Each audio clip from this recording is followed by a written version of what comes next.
നെഞ്ചുവേദനയും ശ്വാസം മുട്ടലൊക്കെ പതിവായപ്പോ ഇനിയുള്ള കാലം നാട്ടിൽ നിൽക്കാന്ന് വിചാരിച്ച് 37 കൊല്ലത്തെ പ്രവാസവും മതിയാക്കി മക്കളടുത്തേക്ക് പോയതാ.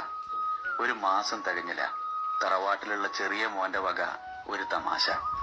വാപ്പാക്കിപ്പൊ നല്ല സുഖല്ലേ, പണിക്കൊന്നും പോവാതെ കുട്ടികളെയും കളിപ്പിച്ച് ഇങ്ങനെ ഇരുന്നാ മതിയല്ലോ എന്ന്. അവനെ ഇടങ്ങേറാക്കണ്ടെന്ന് വിചാരിച്ച് മൂത്ത മോന്റെ അടുത്ത് ചെന്നപ്പോ അവൻ മുഖത്ത് നോക്കി കാര്യം പറഞ്ഞു. വാപ്പാ, നിങ്ങളെ പോറ്റാൻ എനിക്ക് പറ്റൂല, എന്നെ കൊണ്ടാവൂല. രാത്രി കിടക്കാൻ നേരത്ത് ഭാര്യ പറഞ്ഞു, എനിക്കിപ്പോ ഇതൊക്കെ ഒരു ശീലായി. ഇവരുടെ ഈ വർത്താനത്തിന്റെ മുമ്പില് നിങ്ങൾ ചെറുതാവണത് പക്ഷേ എനിക്ക് സഹിക്കൂല. ഉറങ്ങാതെ രണ്ടുപേരും നേരം വെളുക്കണത് വരെ ആലോചിച്ചു. 62ാമത്തെ വയസ്സില് വീണ്ടും പ്രവാസത്തിന്റെ പെട്ടി കെട്ടി.